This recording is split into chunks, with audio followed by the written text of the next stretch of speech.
हिंदुस्तान की इकोनॉमी से, हिंदुस्तान की कंपनियों से, हिंदुस्तान के स्टॉक मार्केट से वेल्थ बनाने का राइट सिर्फ इंग्लिश बोलने समझने वालों का नहीं है, हर एक हिंदुस्तानी का है, हर एक हिंदी बोलने वाला का। English is just a language, it is not a barometer of your intellectual levels. Anil Singh भी मैं बनाऊँ तो मुझे हिंदी ने बनाया है, अंग्रेजी ने थोड़ी बनाया है। राइट, पैसा बनाने का राइट जितना महानगरों में रहने वाले इंग्लिश बोलने वाले लोगों को, उतना ही ब्यावर में रहने वाले हिंदी बोलने वालों को। क्रिकेट पढ़ता है तो लोग हमें कहते हैं कि अनिल जी आप तो भगवान हैं, गॉड हैं, तेंदुलकर हैं, अमिताभ हैं, ये हैं, फलाना है। हमको डर लगता है, मतलब भाई ने बहुत ज़्यादा पैसा बना लिया है इसकी कैपेसिटी से ज़्यादा कमा रहा है, और जैसे मार्केट गिरता है तो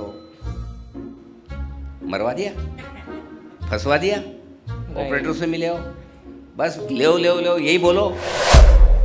मेरे फादर साहब एक बहुत बढ़िया बात कहते थे, कभी भी अपेक्षा इतनी मत करो कि उपेक्षित हो।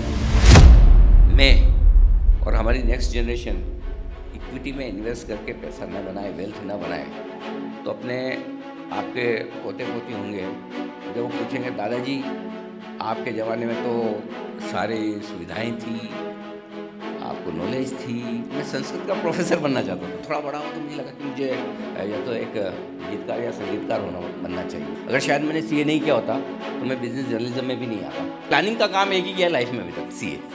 ब्यावर में रहकर ये ब्लू स्काई टावर बनाया है, ये पहला दलाल स्ट्रीट स्टूडियो बनाया है कि न कोई जगह न कोई बैकग्राउंड, आपके विचार आपको आगे ले जाते हैं, आपकी सोच और आपकी विजन आपको आगे ले जाते हैं। हिंदुस्तान के पहले दलाल स्ट्रीट स्टूडियो में अनिल जी आपका स्वागत है ब्लू स्काई टॉक्स पे, जो कि एक छोटे से शहर ब्यावर में है।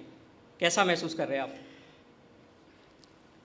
ब्यावर आना हमेशा से बहुत स्पेशल महसूस होता है, क्योंकि उसके कारण भी मैं आपको बताऊंगा, लेकिन सबसे पहले सिद्धार्थ जी, आपको, गौरव जी, कनौट साहब और आपके पूरे परिवार को, और न सिर्फ परिवार को बल्कि पूरे ब्यावर को बहुत बहुत बधाई देना चाहता हूँ। ब्यावर जैसी, वैसे ब्यावर आपने कहा छोटी सी जगह, ब्यावर छोटी जगह तो है ही नहीं। ब्यावर का दिल इतना बड़ा है कि इसे छोटा तो हम कह ही नहीं सकते, लेकिन हाँ पॉपुलेशन के लिहाज से आप कह सकते हैं कि थोड़ी छोटी होगी, लेकिन बात जगह या आदमी के छोटे बड़े होने की नहीं है। बात यह है कि आपका विजन क्या है, आप क्या सोचते हैं और क्या करते हैं। ब्यावर में रहकर जो आपने ये ब्लू स्काई टावर बनाया है, जो ये पहला दलाल स्ट्रीट स्टूडियो बनाया है, सबसे पहले मैं बताऊं आपको मेरे दिमाग में क्या ख्याल आया। क्या ये ख्याल आज तक किसी को क्यों नहीं आया ये ख्याल इतनी छोटी सी जगह से इतनी बड़े विजन रखने वाले सिद्धार्थ जी को क्यों आया, गौरव जी को। तो इसलिए मैं आपको पहले बधाई देना चाहता हूँ जी। तो एक बार जोर सिद्धार्थ जी के लिए और पूरे परिवार के लिए जोर से तालियां होनी चाहिए, क्योंकि ये इस बात की ओर एक बड़ा कहना चाहिए कि प्रूफ है, सबूत है कि न कोई जगह न कोई बैकग्राउंड, आपके विचार आपको आगे ले जाते हैं, आपकी सोच और आपकी विजन आपको आगे ले जाते हैं। Thank you so much. ये बहुत बड़ी। मेरे को विचार इसलिए आया क्योंकि मैंने आप लोगों को बहुत नज़दीकी से देखा है, इन सब महारथियों को पर्सनली नज़दीकी से देखा है, तो मेरे मन में वो रिस्पेक्ट जागा कि इनके लिए कुछ करना चाहिए, तो मैंने ये सोचा। बहुत बहुत धन्यवाद आपको। और मैं बाकी सारे जो धुरंधर है, मैं ही एक थोड़ा सा मिसफिट लगता हूँ इसमें बाकी सब लोगों ने बहुत ज़्यादा पैसे बनाए आपका अपना हाँ, लेकिन अगर हाँ मैं एक मायने में फिट हो जाता हूँ कि अगर चलिए मैंने इतने इनके जितने ना भी बनाए हो, लेकिन मेरे को देख के मुझे फॉलो करके जिन लोगों ने जितने बनाए उन सबको जोड़े तो ठीक ठाक हो जाता है। आपने 5 करोड़ हिंदुस्तानियों की वेल्थ बनाई है, उन्होंने अपनी अपनी वेल्थ बनाई, उन सबकी जोड़ ले तो ठीक ठाक अपना भी नंबर हो जाता है। आप हमेशा से फाइनेंशियल जर्नलिज्म में ना एक गाइडेंस फोर्स रहे। अगर आप स्टॉक मार्केट में बाई चांस नहीं होते, स्टॉक मार्केट में मतलब जर्नलिज्म में, हाँ जर्नलिज्म में नहीं होते तो क्या होते? हाँ पहले सवाल बाउंसर है। अच्छा सिद्धार्थ जी है जो काम कर रहे हैं वही ठीक है, कहीं एंकरिंग वगैरह में आगे तो मुश्किल हो जाए। आप मतलब सरप्राइज रह जाएंगे जवाब सुन के। बताइए। सबसे पहले मेरे मन में ख्याल आया जब मैं स्कूल करके कॉलेज में पहुंचा था, तो मैं संस्कृत का प्रोफेसर बनना चाहता था, अच्छा। संस्कृत का प्रोफेसर, सीरियसली। क्योंकि मैं एक्चुअली मेरी एजुकेशन जो हुई शुरुआत से ही, बचपन से, मतलब फर्स्ट स्टैंडर्ड से ही, जिस स्कूल में मैं पढ़ता था प्राइवेट स्कूल थी। उस ज़माने में तो प्राइवेट स्कूल होना ही बड़ी बात थी। मैंने 1970 का मॉडल हूँ, तो उस ज़माने में तो आप समझ सकते हैं कहाँ प्राइवेट स्कूल होती थी। और मेरे स्कूल में पहले स्टैंडर्ड से ही इंग्लिश और संस्कृत दोनों थी। और हमारे जो प्रिंसिपल थे, हम उनको प्रिंसिपल या टीचर ये नहीं कहते, हम पिताजी कहते थे। तो हमें पिताजी ने उस ज़माने में इंग्लिश सिखाई, संस्कृत सिखाई, आर्य पद्धति से यज्ञ हवन करना सिखाया, राइट। सो मुझे ये भाषा बड़ी प्रिय थी और मुझे लगता था कि मैं संस्कृत का प्रोफेसर बनना चाहता हूँ।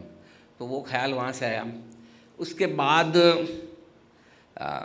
गाने सुनने का, गाने का बड़ा शौक था। मतलब गाने का नहीं, गा तो सकता नहीं, गा दिया तो हॉल खाली हो जाएगा पूरा नहीं, लेकिन हाँ म्यूज़िक की थोड़ी समझ थी, अंडरस्टैंडिंग थी, गाने पूरे याद हो जाते थे। तो उसके बाद थोड़ा बड़ा हुआ तो मुझे लगा कि मुझे या तो एक गीतकार या संगीतकार बनना चाहिए। बट वो कहते हैं ना कि आपकी किस्मत में जो लिखा है वही होता है। फाइनली देखो यहाँ हम ब्यावर आ गए सब शायद ये नहीं होता तो कुछ और होता, बट जनरली मैंने सीए होते, सीए तो था ही, मतलब सीए का तो सीए तो प्लानिंग से किया है। जो आप बोल रहे कि अगर ये नहीं होता, ये भी इसलिए हूँ मैं एक बिजनेस जर्नलिस्ट, क्योंकि मैं CA हूँ। अगर शायद मैंने CA नहीं किया होता तो मैं बिजनेस जर्नलिज्म में भी नहीं आता। तो ये तो प्लान था CA करना, बिजनेस जर्नलिज्म में आना भी अनप्लान था। तो प्लानिंग का काम एक ही किया लाइफ में अभी तक, क्या CA। तो आपका डिफाइनिंग मोमेंट क्या था जब आपने फाइनेंस और मीडिया की दुनिया में कदम रखा? मतलब आपके इस डिसीजन के पीछे क्या थॉट प्रोसेस क्या था कि मेरे को फाइनेंस और मीडिया में जाना है? देखिए, आप मैं इससे मतलब कोई इंस्पायर हुए थे? हाँ, इंस्पायर हुआ था। मैं CA करने के लिए इंस्पायर हुआ था जब शायद मैं 7th-8th स्टैंडर्ड में था। मेरी मौसी की शादी हो रही थी उस वक्त, और मेरे मौसा जी चार्टर्ड अकाउंटेंट थे और वो रेमंड्स में जॉब करते थे उस समय, और उनकी पोस्टिंग कीनिया में हो रही थी। कि उनको मतलब डिस्कशन चल रहा था घर में कि शादी करेगी नहीं करेगी, लड़का तो कीनिया जाने वाला है टाइप से, ऐसा होता है ना, फॉरेन चले जाएगा। तो उस समय अपने वो बाल मन में, छोटे से मन में ऐसा बैठ गया कि CA बहुत बड़ा आदमी होता है, उसको फॉरेन जाने को मिलता है। तो उस ज़माने में फ़ॉरेन जाना मतलब बहुत बड़ी बात होती थी। सो तब से दिमाग में बैठ गया कि CA करना है। और जब मैं 8th-9th स्टैंडर्ड के एग्ज़ाम देने के बाद समर वेकेशंस होते थे, तो जनरली हमारे ज़माने में समर वेकेशंस में आप दादी या नानी के घर पे जाते हैं। एब्सोल्युटली। मैं वहाँ हमारे जो लोकल चार्टर्ड अकाउंटेंट थे उनके ऑफिस में जाता था समर वेकेशन में, 3-4 महीने काम करता था। और by the time I graduated मैं पूरा ऑडिट करना सीख गया, बैलेंस शीट बनाना वगैरह सब सीख गया। मतलब मेरी आर्टिकलशिप ट्रेनिंग हो चुकी थी। सुपर। बट फिर मेरे मन में ये था कि CA करूँगा तो मुंबई से। हमारे फादर साहब चाहते थे कि मैं चित्तौड़ से ही करूँ, मैं चित्तौड़ से हूँ। तो लेकिन मैं लिटरली आप कह सकते हैं इनडायरेक्टली घर से भाग के गया हूँ मुंबई क्योंकि मैं, जो हमारे मौसा जी CA थे उनके पास इंदौर गया था, वो इंदौर सेटल हो गए थे। उन्होंने कहा यहीं कर ले, फादर साहब के चित्तौड़ में कर ले। मैंने कहा कैसे भी करके मौसा जी भेज दो मुझे मुंबई। शायद वो एक डिफाइनिंग मोमेंट था कि मैं मुंबई तो पहुंच कौन गया। से ईयर में मुंबई गए? हाँ, मैं 1989 में मुंबई गया मैं, और 1993 में मैंने CA/CS दोनों कर लिया था। तो वो एक बड़ा गेम चेंजर था कि CA करना था। बाद में मीडिया में आना ये इंसिडेंटल था, ये अनप्लान था, completely unplanned. Okay. So credit जाती है मेरी माताजी को। मेरी मदर भी हेडमिस्ट्रेस थी, टीचर थी, और उनका सिंपल सा एक फंडा था कि स्कूल में कोई भी कंपटीशन हो पार्टिसिपेट करना है, कुछ ना कुछ बोलना है, जैसा भी बोलो, अच्छा बोलो खराब बोलो, डिबेट कंपटीशन हुआ, वो पोइट्री हुआ, वटेवर, ऐसे वैसे सब करना है। तो वो डर तो पहले से निकल गया, स्टेज का तो डर ही नहीं था कभी कि कोई कितने ही लोग आ जाए सामने, क्या फ़र्क पड़ता है, वहाँ ठीक है ना। तो वो डर निकल गया। तो और जब मैंने अपने करियर की शुरुआत की 93 में CS करने के बाद, तो मैं स्टॉक मार्केट रिलेटेड जॉब में था। NSE जब आया था 94 में, आपको याद होगा, तो NSE में फर्स्ट डे भी, जब NSE शुरू हुआ था मॉनिटरिंग में, तब मैं टर्मिनल पे था फर्स्ट डे। और NSE का जितना वॉल्यूम था उस दिन फर्स्ट डे का, ऑलमोस्ट 40-50% वॉल्यूम मेरे अकेले के टर्मिनल पे था। आपके अकेले? उस ज़माने में हमारे बहुत से एक ब्रोकर, तो वो कौन सी ब्रोकरेज हुआ करते थे। तो तब मैंने वहाँ से करियर की शुरुआत हुई, वहाँ से स्टॉक मार्केट के प्रति प्यार जगा। ठीक है, तो उसके पहले तो मैं CA/CS वाला काम कर रहा था। फिर वहाँ से शुरू है, फिर कहते हैं ना वो एडवाइस करने का शौक़ था। लोगों से बात करने का शौक था, stock advice. Stock advice, market advice, ये कोई भी आप मुझे, मतलब बेसिकली मेरा माइंड थोड़ा रिसर्च ओरिएंटेड है, एनालिटिकल माइंड है। आप सिचुएशन, पर्सन, इवेंट कुछ भी दीजिए, उसका एनालिसिस करके देना है, मैं दे दूंगा जल्दी से, इसका ये मतलब होता है, राइट। सो एक बार ऐसा हुआ कि जब मैं पहले जॉब्स में था और वहाँ पे कभी कभार कोई इंटरव्यू के लिए आ जाते थे, तो हिंदी वाले इंटरव्यू देने वाले लोग नहीं होते थे हमारे वहाँ, सब अंग्रेजी वाले ज़्यादा थे, बड़ी टाई और कोट कल्चर वाली ऑर्गेनाइजेशन थी। तो कभी हिंदी वाले आए थे, एक बार बॉस ने बोला यार हिंदी का अनिल तू कर दे, मैंने कहा ठीक है भाई। तो आज तक से कोई आया था, मैंने हिंदी का इंटरव्यू किया, दे दिया। एक बार मैं वापस राजस्थान आया तो मेरे पड़ोसी के बेटे ने मुझे बोला भैया वो आपने बोला था, नहीं मेरे पूछा भैया वो NTPC का शेयर कैसा लगता है, तब NTPC का IPO आया था, लिस्ट हो रहा। मैंने कहा अच्छा है लेकिन अभी तो बढ़ गया, लिस्ट हो गया, थोड़ा नीचे आया तब लीजिएगा। नहीं वो तो आपके बोलने पे मैंने ले लिया। अच्छा, मैंने तुझे कब बोला? तो बोले नहीं उस दिन वो आपने आज तक भी नहीं बोला था कि NTPC का IPO अच्छा पैसा लगा दूँ, तो मैंने लगा दिया। That was the day I realise that media has tremendous power and if I have some ability, some skills, if I can analyze something and if I can help people, उस दिन पहली बार मेरे दिमाग में आया कि यार ये ट्राई करना चाहिए। फिर उसके बाद 2005 में CNBC आवाज़, CNBC का जो हिंदी चैनल था, उन्होंने शुरुआत की। वो लोग ढूंढ रहे थे एक ऐसा बंदा जिसको हिंदी अच्छी आती हो, 2005 हिंदी अच्छी आती हो, थोड़ी मार्केट की समझ हो, वो भी ठीक था, और जर्नलिस्ट हो। अब तीनों क्वालिटी एक साथ नहीं मिल रही थी, तो फिर उन्होंने मुझ पर कॉम्प्रोमाइज़ कर लिया। फिर मैं उनसे कई साल तक सैलरी लेता रहा, सीखता रहा उन्हीं के पैसे पे, और आज देखो आज आपका हो रहा है। आपकी पूरी जर्नी के दौरान कोई एक ऐसी पर्सनल आदत या फिलॉसफी जो आपके साथ आज हमेशा रहती है, शुरुआत से लेकर अब तक? आपकी कोई पर्सनल आदत, फिलॉसफी कि ये मेरा फ्रेमवर्क है? एक चीज़ तो है कि मतलब मुझे एनालिसिस करने की आदत छूटती नहीं। कोई भी दिन से ज़्यादा मैं कहूँगा कोई भी रात ऐसी नहीं जाती कि जब मैं बिना पढ़े सोऊं। ये मैंने देखा है। हाँ, और कई बार ऐसा होता है कि मेरे घर पे इस बात पे मुझे डांट भी पड़ती है। अब मैं कई बार समझो फॉरेन ट्रिप से आ रहा हूँ, घर पे पहुँच के 1, 1:30, 2 बजे पहुँचा हूँ, 2:30 बजे पहुँचा हूँ, और मैं अपने नोट्स बनाने बैठ जाता हूँ सुबह के लिए, क्योंकि मेरा टाइम फिक्स है, मॉर्निंग तो 5 बजे उठना है। अगर शो करना है तो 5 बजे उठना ही है, उसके बगैर चल नहीं सकता। और जब करोड़ों लोग देख रहे हैं तो आपको जिम्मेदारी का काम है, डेली 5 बजे पूरी तैयारी के साथ उठना पड़ता है। अब क्या होता है कि कभी कभी बोलते हैं सुबह कर लेना उठ के जल्दी। अरे भाई एक तो आदमी वैसे 2, 2:30, 3 बजे सो रहा है, जल्दी क्या उठ लेगा? अच्छा, उस चक्कर में होता क्या था, जल्दी के चक्कर में जो 2 घंटे की ढंग की नींद होती वो भी नहीं होती थी, स्ट्रेस ही रहता था, काम बाकी है, जल्दी उठना है काम। तो फिर मैंने डिसाइड किया जो भी हो काम ख़त्म करके ही सोऊंगा, ताकि कम से कम 1 घंटा सोऊं, 1.5 घंटा सोऊं, कम से कम वो तो चैन की नींद आए। तो इसलिए एक हैबिट तब से लेकर आज तक है, हमेशा है। कोई भी मतलब अगर नेक्स्ट डे शो करना है तो बिना पढ़े, बिना अपने नोट्स बनाए, फुल स्टडी करके, मतलब कभी कभी मैं फुल नहीं करके 75-80% भी करता हूँ। लोग उसमें आप पकड़ नहीं पाते मुझे, आजकल स्मार्ट हो गया हूँ। 100% में मेरा कॉन्फिडेंस अलग लेवल का होता है। आपने देखोगे ना, कभी कभी मैं कहता हूँ कि इस बार मैंने वीकेंड पे बहुत पढ़ाई की, टाइम मिला मुझे। सो एक्चुअली मैं उस सही में करी। हाँ सही में उस दिन, मतलब उसमें ये होता है कि घंटे 2 घंटे एक्स्ट्रा मिल गए पढ़ने के, तो उसमें कॉन्फिडेंस लेवल है। ये तो सिंपल खेल है, जितना आप पढ़ोगे, जितना आप डेटा एनालिसिस करोगे, उतना आप सही जाएंगे। और मतलब मार्केट तो एकदम मतलब क्या महासागर है, मतलब ज्ञान की कोई कमी नहीं है, हमारे ऊपर है कि हम कितना निकाल पाएँ उसमें से। तो बस ये एक आदत है जो अभी तक है, हमेशा है, और आई होप कि रहेगी हमेशा।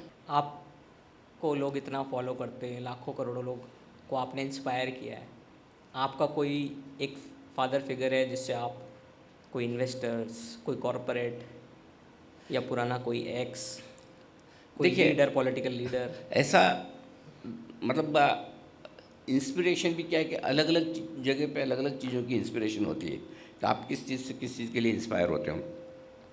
पर्सनली आप मुझे पूछेंगे तो एक जो मैं मानता हूँ मेरी क्वालिटी है वो हार्डवर्क की है, क्योंकि ये अपने को पता है कि ज़िंदगी में कोई भी चीज़ आसानी से मिलती नहीं, और आप लोग जो भी सक्सेसफुल होना चाहते हो उनको मैं एक चेतावनी दे देता हूँ, जितना ज़्यादा सक्सेसफुल होंगे आप लाइफ में उतना ज़्यादा हार्डवर्क करना पड़ेगा, सोच समझ के करना है।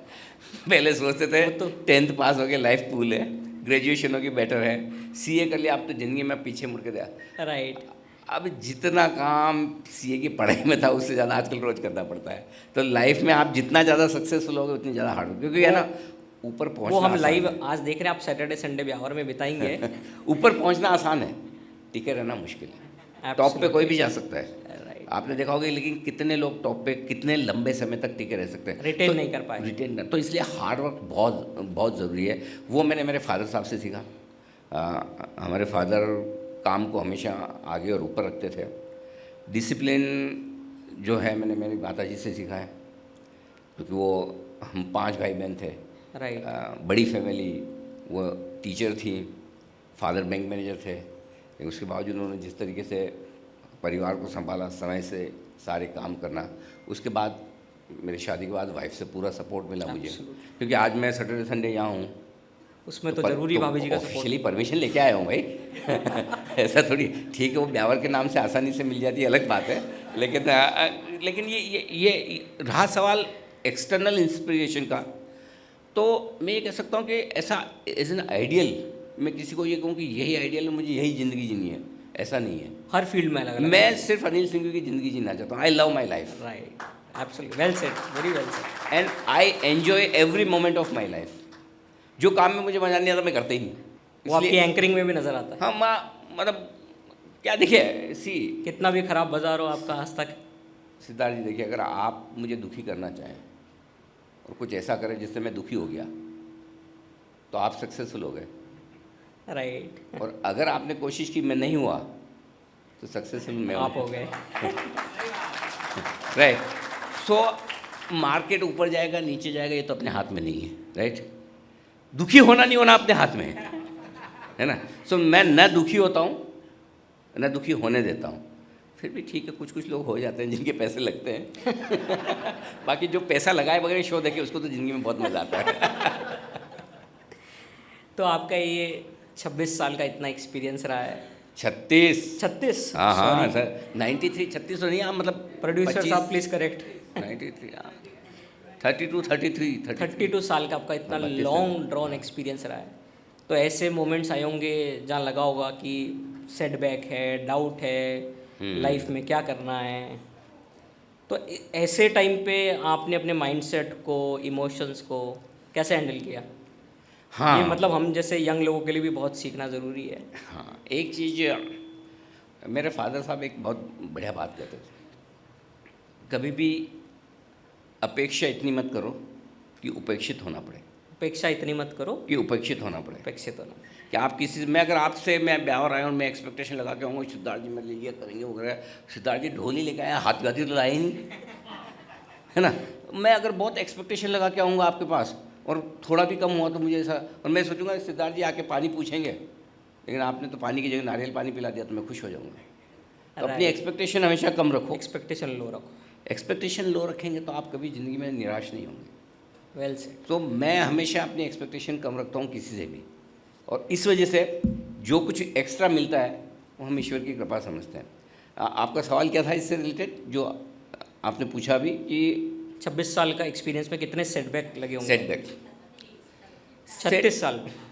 उन्होंने याद किया हुआ है। मेरी मम्मी करेक्ट कर रही है, 36 साल। ये मम्मी का काम ही है। और आप और हम कितने ही बड़े हो जाएं, मम्मी के लिए हम एब्सोल्युटली वेल सेड। मैं चित्तौड़ आता हूँ कई बार, और अभी आजकल क्या है, थोड़ा वो शोबाजी की आदत पड़ी हुई है थोड़ी, कि पतला रहना है, ये रहना है, वो करना है, तो मैं मम्मी को बोलता हूँ कि थोड़ा चुपचाप खा ले जो दिया है। 4 दिन इधर रहता है, मेरे को मत सिखा, इसके बाद तेरे जो डाइटिंग करनी है, जो करना है वो करना है। तो ये तो सारी मम्मियाँ ऐसी होनी चाहिए, ऐसी नहीं तो मम्मी क्या। तो रहा सवाल, देखिए मुझे एक ही चीज़ तकलीफ़ देती है, अगर कभी और पहले भी हुई तो, एक तो ये कि हम थैंकलेस जॉब में। थैंकलेस जॉब में मैं आपको छोटा एग्जांपल बताता हूँ। आज से 25 साल पहले के मेरा नेबर था, और जब मैं तब तो मैं मीडिया में भी नहीं था, रोज़ शाम को नीचे उतरते पान खाने के लिए, घूमने सब, और अनिल भाई क्या लेना है, ये खरीद लेना, और क्या लेना है, ये ले लेना, वो ले लेना। मार्केट भी अच्छा चल रहा था, और अनिल भाई मज़ा आ गया, आजकल तो मेरी किस्मत बहुत जोरदार। मैंने कहा क्या हुआ, जो ले बढ़ गया, आप ये बोला था, देखो ये ले लिया, ये बढ़ गया, ये बढ़ गया। मैंने कहा बढ़िया भाई, तेरी किस्मत चल रही बहुत बढ़िया। एक दिन कुछ मैंने अच्छा सा वोडाफोन आइडिया जैसा दिला दिया। दूसरे दिन आया मेरे को बोल रहा, अरे यार अनिल, मतलब अनिल भाई से तो अनिल हो गया मैं एक ही दिन में। यार अनिल ये क्या है? मैंने कहा, क्या हो, मरवा दिया तूने यार? क्या हो गया यार? वो दिला दिया तो नीचे हो गया। भाई साहब साल 95-2000 के बीच की बात है। जीवन का शाश्वत सत्य उसी दिन पता चल गया अपने को कि भाई कमा रहा है तो बोला मेरी किस्मत अच्छी और एक दिन पैसा लगा तो अनिल जी मरवा दिया। वहाँ से अपने समझ में आ गया कि we are in thankless job. अगर कोई ग्रेटिट्यूड फील करे, बोल दे कि आपने अच्छा किया, तो मेहरबानी समझो। बाकी हमारा जॉब वैसे ही, पहली चीज़। दूसरी चीज़, तकलीफ़ एक ही चीज़ की होती है। कई बार क्या होता है कि देखिए हर इंडस्ट्री में, हर प्रोफेशन में अच्छे लोग भी होते हैं, ख़राब भी होते हैं। राइट। कुछ प्रोफेशन ऐसे होते हैं जिसमें ज़्यादा ख़राब लोग होते हैं, अच्छे लोग कम होते हैं। कुछ प्रोफेशन ऐसे होते हैं जिसमें अच्छे लोग ज़्यादा होते हैं, ख़राब कम होते हैं। अलग अलग प्रोफेशन की बात है। जैसे आप पॉलिटिक्स को लेके जाओगे तो एकदम एक्सट्रीम है, वहाँ अच्छा ढूंढना मुश्किल हो जाएगा। राइट। डॉक्टर लेके जाओगे तो आपको ख़राब ढूंढना मुश्किल हो जाएगा। Kind of, just giving an example. अब हर इंडस्ट्री में होता है, हमारी इंडस्ट्री में भी होते हैं। राइट। मार्केट बढ़ता है तो लोग हमें कहते हैं कि अनिल जी आप तो भगवान हैं, गॉड हैं, तेंदुलकर हैं, अमिताभ हैं, ये हैं, फलाना है। तुम, हमको डर लगता है बहुत।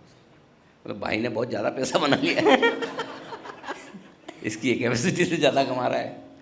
और जैसे मार्केट गिरता है तो मरवा दिया, फंसवा दिया, ऑपरेटर से मिले हो, बस ले यही बोलो, तब हम समझते हैं कि भाई हाँ मार्केट का बॉटम भी होने वाला है। राइट। खाली तकलीफ एक ही चीज़ की होती है कि हाँ हम कभी भी, मैं अपनी बात करता हूँ, 100% तो कभी सही होते ही नहीं, हो भी नहीं सकते, नेक्स्ट टू इम्पॉसिबल है। लेकिन और गलत पढ़ते हैं आते पढ़ते आए गलत, और आगे भी पढ़ेंगे, वो तो कोई बड़ी बात है ही नहीं। लेकिन मैं एक चीज़ बहुत यकीन से कहना चाहता हूँ कि इंटेंशनली हम कभी कोई चीज़ गलत नहीं करना चाहते हैं, नहीं करते हैं। मार्केट के असेसमेंट में, स्टॉक के जजमेंट में गलती हो सकती है, इंटेंशन गलत नहीं है। तकलीफ़ एक ही वक्त होती है जब लोग इंटेंशन को गलत मानते हैं। उस समय थोड़ी दिक्कत होती है कि यार हमें क्या मिल रहा है, एक सैलरी ना, राइट, ठीक है, एक सेटिस्फेक्शन हमको। अच्छा समझो मैंने आपको कोई एक गलत स्टॉक दिला भी दिया सिद्धार्थ जी, राइट, तो कौन सा मेरे घर में पैसे आ गए उससे? बराबर है, ना प्रॉफिट आएगा ना लॉस आएगा। करेक्ट, आपका नुकसान लगा है वो समझ में आ रहा है। राइट। मेरी कोशिश में मैंने आपको सही गाइड किया, लेकिन जब अगर आप ये सोचने लगे कि यार इंटेंशन इनका ठीक नहीं होगा, वो चीज़ थोड़ी सी तकलीफ़ देती है। लेकिन अब धीरे धीरे हमने वो उससे भी अब ओवरकम कर लिया। हाँ आ गए। अब धीरे, उसका भी एक सॉल्यूशन है। आप सब लोग जानते होंगे सुधीर चौधरी जी को, एब्सोल्युटली, जाने माने जर्नलिस्ट है हमारे इंडिया के। मैंने जी में उनके साथ 5 साल काम किया था। राइट। एक बार मैं उनके साथ मॉरिशस जा रहा था फ्लाइट में, तो जनरल न्यूज़ चैनल वालों का तो आपको पता है, उनके तो लेफ़्ट राइट सेंटर एक ट्वीट डालो नहीं कि मतलब ऐसे बॉम्बार्डिंग होती है, दोनों तरफ के लग जाते हैं, पूरा ट्रोल। हाँ ट्रोलिंग खतरनाक। मैंने उनको ऐसे ही पूछा, मैंने कहा सर आपके कभी देखे हैं आपने क्या क्या लिखते हैं लोग, और गजब लिखते हैं भाई साहब, अपने से एक दिन पढ़ा ना जाए। तो उन्होंने मुझे बोला अनिल ट्विटर को यूज़ करो, उसके गुलाम मत बनो। मैंने कहा कैसे? आपको जो कम्युनिकेट करना है कर दीजिए, लोगों को जो लिखना है लिखने दीजिए। मैंने कहा सर मैं इतना इनसेंसिटिव तो नहीं हो सकता, इमोशंस बहुत हैं। बोले इमोशंस है तो फिर इमोशंस में पढ़ के छोड़ दो। तो मैं पढ़ता हूँ, कभी हंस देता हूँ, कोई कुछ लिखता है, हाँ कोई गाली गलौज करता है तो फिर उसको ब्लॉक कर देता हूँ। ब्लॉक कर देते हैं। हाँ गाली, कोई मतलब गंदी गालियाँ वालियाँ लिख दे, कभी कोई ऐसा लिख दे, ऐसा आलतू फालतू चीज़, वो आपका राइट। बाकी आलोचना करने का अधिकार सबको है। I am always open for positive feedback and constructive criticism. Well said. आप करिए हमेशा, कोई दिक्कत नहीं। अगर हम गलत पढ़ें, कहने का अधिकार सबको है, एब्सोल्युटली, उसमें कोई डाउट नहीं। लेकिन वो आप शब्दों का चयन सही करें, बस उतना काफ़ी है। अगर आप अपनी लाइफ को 20 साल पीछे लेके जाएं तो आप खुद को क्या फाइनेंशियल एडवाइस देते हैं 20 साल पहले कि मैंने ये किया होता तो कैसे किया होता? बहुत कम पैसे इक्विटी में लगाए, बहुत कम पैसे लगा इक्विटी, जितने लगाने चाहिए। 2 चीज़ ज़रूर मैं 20 साल पहले, मतलब फाइनेंशियल का आपने पूछा तो यस, मुझे लगता है कि 20 साल पहले से लेकर अब तक वो समय था जब हिंदुस्तान में परसेंटेज टर्म्स में इक्विटी बनने का बहुत बड़ा स्कोप था। राइट, अगले 20 साल में परसेंटेज में बनेगी नहीं बनेगी, क्वांटिटी में बहुत बनेगी। एब्सोल्यूट बहुत बड़े हैं, हाँ, 4 ट्रिलियन से 8 ट्रिलियन होंगे तो 4 ट्रिलियन एक्स्ट्रा बनेंगे। और परसेंटेजेस 100 होंगे। परसेंटेज 100% ही हुआ, पहले 1000% बने, अब 100% बनेगा, लेकिन पैसा अब भी बहुत बड़ा बनेगा। राइट, और शायद कई बार ये होता है कि आपका मार्केट इमेच्योर होता है तब पैसे ज़्यादा बनते हैं, और कई बार मैच्योर मार्केट में भी। अब आज के ज़माने में मतलब हमारे पेरेंट्स ने तो कभी ज़िंदगी में शेयर नहीं खरीदा। राइट, उनके लिए तो ले दे के बैंक की एफडी, बहुत हो गया तो थोड़ा बहुत गोल्ड, और ज़्यादा पैसे किसी के पास हो जाते तो प्रॉपर्टी 2 प्लॉट ले लिए। यही करते हैं हम तो राजस्थान में। यही होता है। इक्विटी का तो नाम ही नहीं। 2018 तक भी ऐसा ही था। और हमने कभी हमारे पिताजी को बोला भी नहीं कि पापा जी आपने कभी शेयर क्यों नहीं लिए, इतने पैसे बन जाते। बात तो सही है कि उस ज़माने में वो फाइनेंशियल एजुकेशन नहीं थी। लेकिन अगर सिद्धार्थ जी, अगर आप, मैं और हमारी नेक्स्ट जनरेशन इक्विटी में इन्वेस्ट करके पैसा न बनाए, वेल्थ न बनाए, तो अपने आपके पोते पोती होंगे और जब वो पूछेंगे दादाजी आपके ज़माने में तो सारी सुविधाएं थी, आपको नॉलेज थी, अनिल जी जैसे एक्सपर्ट भी थे, आपने जी इंटरव्यू जैसा कर चैनल लिया। भी था, फिर क्यों नहीं पैसा लगाया इक्विटी में, जवाब क्या दोगे? तो आई थिंक अब फाइनेंशियल इंक्लूजन और फाइनेंशियल अवेयरनेस इतनी हो गई है जो 20 साल पहले नहीं थी। राइट, तो मुझे लगता है कि अगर मैं 20 साल पुराना अनिल सिंह जी को कोई एडवाइस करूंगा तो भाई जितना है सब डाल दे। हाइंडसाइट में कहना इजी भी है क्योंकि इतनी ग्रोथ हमने देखी है, एब्सोल्यूट। लेकिन ये ज़रूर है कि हाँ, पैसा लगाना उस वक्त आता नहीं था ढंग से। तो आपने जी बिज़नेस को इंडिया के टॉप बिजनेस चैनल बनाया लास्ट 8-10 ईयर्स में। तो इस जर्नी में पर्सनली या प्रोफेशनली आपको किस चीज़ पे सबसे ज़्यादा प्राउड फील होता है? सबसे पहली चीज़, हिंदी बोलने समझने वालों को एक वो दर्जा दिया है कि अंग्रेजी पढ़ना बोलना समझना ही बुद्धिमानी का प्रतीक नहीं है। सुपर। पैसा बनाने का राइट जितना महानगरों में रहने वाले इंग्लिश बोलने वाले लोगों को, उतना ही ब्यावर में रहने वाले हिंदी बोलने वालों को भी। Super, very well said. कभी अपनी भाषा की वजह से इन्फिनिटी कॉम्प्लेक्स नहीं आना चाहिए। अभी एक इवेंट थी जिस सारे भारत भर के दुनिया भर के मर्चेंट बैंकर्स आए थे, सेबी चीफ भी थी। उन्होंने सबसे पहले इनॉग्रल स्पीच मेरा रखा। अपने तो राष्ट्रभाषा में शुरू हो गए। भाई आपने बुलाया मुझे इसलिए मैं हिंदी चैनल का एडिटर हूँ। राइट, राइट, अनिल सिंह भी मैं बनाऊँ तो मुझे हिंदी ने बनाया है, अंग्रेजी ने थोड़ी बनाया है। राइट। मेरी अंग्रेजी से कोई दुश्मनी नहीं, बहुत प्यार है और धारा प्रवाह बोलता हूँ, लिखता हूँ। इतनी सक्सेसफुल जर्नी रही है तो भाभी बच्चों ने बहुत सेक्रीफाइस किए होंगे, कुछ शेयर करोगे उनके बारे में? तो शायद एक रिग्रेट मेरी लाइफ में अगर कोई रहेगा तो ये कि जितना समय मुझे बच्चों को और वाइफ को देना चाहिए था वो मैं नहीं दे पाया। लेकिन ये शायद हर सक्सेसफुल आदमी को, करियर और प्रोफेशन में कोई सक्सेसफुल आदमी है, बिजनेस में कोई सक्सेसफुल आदमी है, तो उसको फैमिली लाइफ कॉम्प्रोमाइज़ करनी पड़ती है। अब आपकी फैमिली पर है, वो प्यार से कॉम्प्रोमाइज़ होकर आपको सपोर्ट करे, राइट, या फिर रोज़ कंप्लेन करे। तो मैं इस मामले में बहुत फॉर्चुनेट हूँ कि मेरी वाइफ बहुत कोऑपरेटिव है इस मामले में, बच्चे बहुत कोऑपरेटिव है, कभी डिमांड नहीं करते टाइम की। राइट। और एक चीज़ और है कि जब आप, मैं लिटरली मतलब मुझे आप बताइए अभी मैं अप्रैल में है, जनवरी से अप्रैल तक मैं अभी तक Right. मैं सिर्फ 2 वीकेंड पे मुंबई में हूँ, बाकी हर वीकेंड मेरी ट्रैवल हो। जैन से ऑलमोस्ट जनवरी से सिर्फ 2 वीकेंड मुंबई में रहा हूँ, मतलब ऑलमोस्ट हर वीकेंड में किसी अलग शहर में होता हूँ, कहीं न कहीं ट्रैवल होता है। तो नेचुरली बच्चों को पढ़ाना, उनको संस्कार देना, ये काम डेफिनेटली मेरी वाइफ ने बहुत अच्छे से किया। और मुझे इस बात की बहुत फ़ख्र है कि आज भी दोनों बच्चे हैं, जो मेरे दोनों बेटे हैं, हमारे घर में बिल्कुल किसी तरह का कोई व्यसन नहीं किसी में भी। जबकि इस समय इतना ख़राब माहौल है मुंबई में, राइट, स्कूल्स, कॉलेजेस, आजकल बच्चों को आपको लाइन में रखना, मतलब मेरा तो बेटा 2 साल लंदन भी रह के आया, पढ़ के आया, लेकिन 1% दाएँ बाएँ नहीं, बिल्कुल भी नहीं। बहुत मतलब मैं आपको छोटा सा किस्सा सुनाता हूँ, आपके बच्चों के भी काम आएगा शायद। एक बार मेरे बड़े वाले बेटे ने 5 साल पहले की बात है, तो दुखी था। मैंने कहा क्या हो गया? बोले पापा आजकल मेरे दोस्त मुझे पार्टी में नहीं बुलाते। और मैंने कहा नहीं बुलाते, तू कर ले पार्टी, तू बुला ले उनको, कर ले। बोले मैं बुलाता हूँ तो आते नहीं। मैंने बोले क्यों? बोले कि मेरी पार्टी अभी क्या होगी, pure vegetarian, no drinks, nothing. आजकल तो ड्रिंक्स के भी आगे लोग बढ़ गए हैं। राइट। तो मैंने कहा तो फिर तो न तो मुझे बुलाते हैं, न मैं करूँ तो आते हैं, उनको मज़ा नहीं आता मेरी पार्टी में, तो इसका क्या सोल्यूशन? मैंने कहा बहुत सिंपल सोल्यूशन है। बोले क्या? मैंने कहा तो ड्रिंक करना शुरू कर दे। बोल दिया क्या है? मैंने कहा तो ड्रिंक करना शुरू कर दे, उसमें क्या हो गया? बहुत आसान है, तू भी जाकर और उनको भी बुला कर।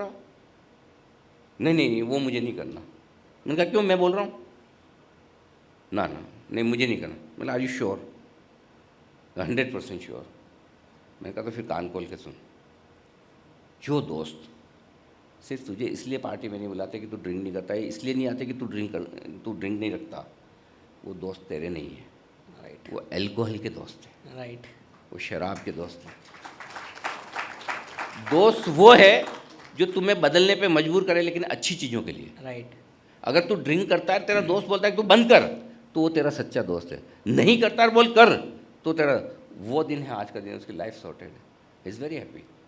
हमारे घर में Very रेड डॉट nice. वाली दवा तक नहीं आती। अगर किसी दवा पे रेड डॉट दिख गया, हम रिटर्न कर देते हैं। तो ये सारे संस्कार हमारी श्रीमती जी ने दिए बच्चों को, इसमें मेरा कोई कंट्रीब्यूशन नहीं है। तो मैं तो बहुत बड़ा कंट्रीब्यूशन है उनका। इसीलिए जब आप घर से निश्चित हो तो ही तो आप बाहर समय दे पाते हैं। एब्सोल्युटली। नो डाउट, बाहर इतना प्यार सम्मान मिलता है, उसका फ़ायदा फैमिली को होता है, बिल्कुल होता है। लेकिन कई बार होता है जो हमारी लाइफ की चमक दमक दिखती है, सक्सेस दिखती है, लेकिन उसके पीछे के Sacrifices, हाँ, unseen उसके पीछे footages. बहुत सारी चीज़ें ऐसी होती है जो कभी बताई नहीं जा सकती। बहुत चीज़ें ऐसी होती है जो हमें कॉम्प्रोमाइज़ करनी पड़ी लाइफ में कई बार। एब्सोल्युटली। आपके इतने मिलियन ट्रिलियन फैंस है, इतना प्रेशर, कभी प्रेशर फील नहीं होता है? कोई ट्रोल कर देता है, कभी कुछ गलत हो गया, तो कैसे हैंडल करते हैं इमोशंस को? मोदी जी 3 टर्म से पीएम हैं। 3 में ही हैं या आगे? 3 टर्म्स हैं, वो जब तक रहेंगे वही रहेंगे।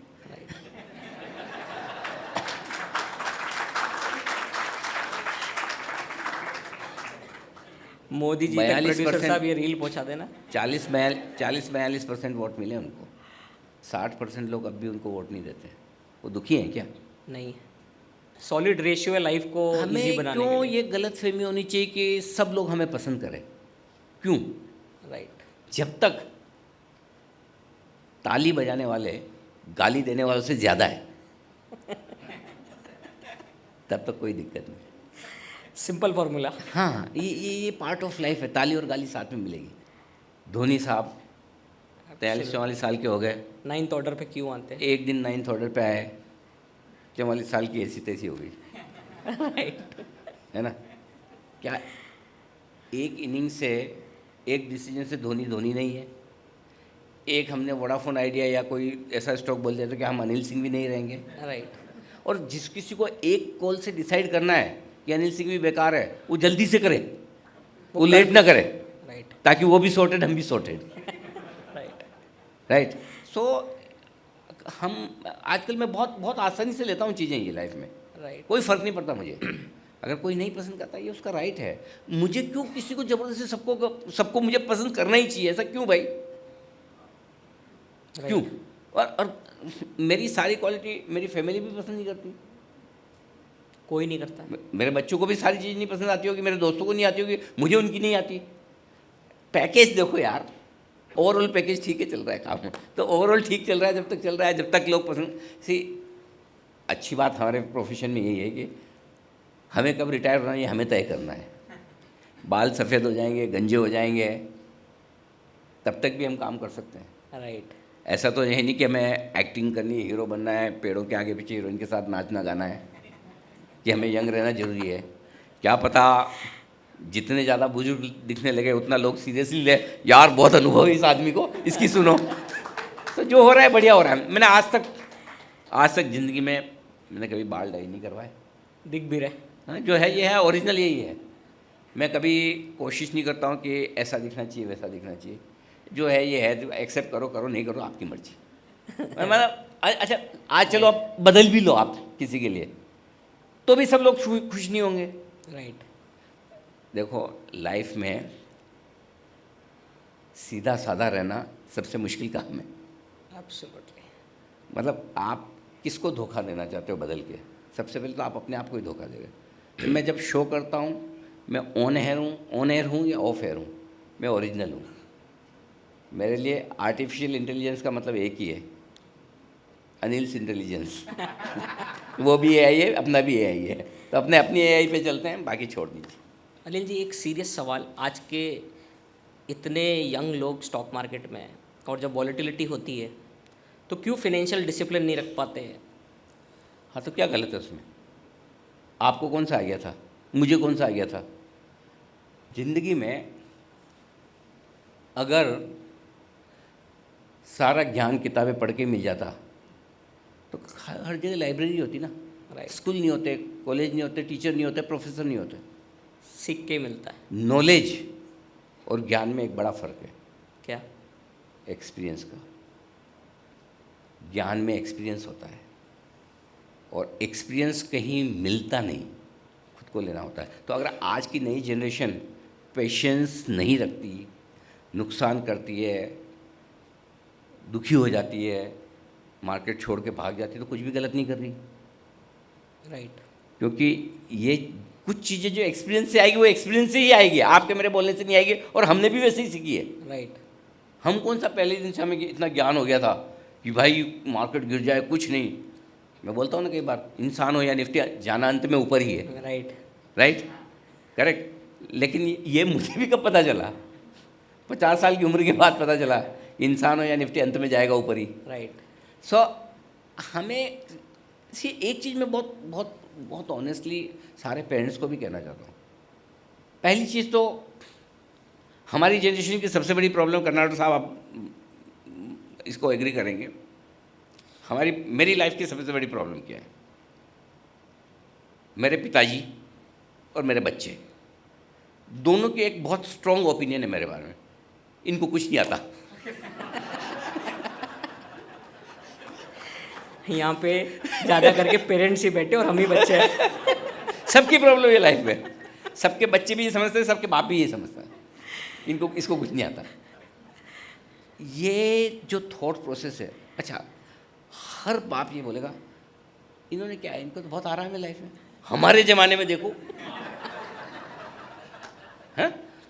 अब हमको ये लगता है कि इनको तो आराम है, इन्होंने तो कभी लोकल ट्रेन नहीं चढ़े, बस में नहीं चढ़े, इनके लिए गाड़ी ड्राइवर तैयार रहता है। हमारे ज़माने में देखो, हमारे पिताजी तो इनको देखो आराम से ट्यूबलाइट में बैठ के पढ़ाई करते हैं, हमको तो लालटेन में पढ़ना पड़ता था। तो सबका ज़माना अपना अपना है, और इसलिए हर ज़माने की रेस्पेक्ट करें। पहली चीज़, आपकी जो नेक्स्ट जनरेशन है उसकी जो भी थॉट प्रोसेस है, जो भी वो सोचते हैं, उसको नकारने की कोशिश मत कीजिए कि ये बेवकूफ़ है। आप भी उस उम्र में, हो सकता है, ज़रा गौर से सोचेंगे तो हो सकता है उस उम्र में आप अपने बच्चों से ज़्यादा बेवकूफ़ थे। आज के बच्चे तो फिर भी ज़्यादा स्मार्ट हैं। सो इसलिए हर एक के ओपिनियन, हमें कभी भी नेक्स्ट जनरेशन के ओपिनियन को इतना, हाँ कुछ चीज़ें ऐसी है जो मुझे बाप बनने के बाद ही सीखने को मिली। क्या? जो भी कोई ऐसी लर्निंग्स होंगी, मेरे पिताजी ने कोशिश की होगी सिखाने की, मैं नहीं सीखा, लेकिन जब मैं बाप बना तो मैं सीखा। अब समझ में आया। और अगर मेरे बच्चे भी जब बाप बनेंगे तो उनको समझ में आएगा हमारे पिताजी क्या कहते थे। Cycle teach you everything. So इसलिए मेरा बहुत फंडा क्लियर है कि कोई भी चीज़ नेक्स्ट जनरेशन को ये समझाने की कोशिश मत करो कि तुम ये करो। बोल दो, हमारा काम बोलने का है, समझाने का है। ना करे तो दुखी मत हो, शेयर कर लो एक्सपीरियंस। एक्सपीरियंस शेयर करो।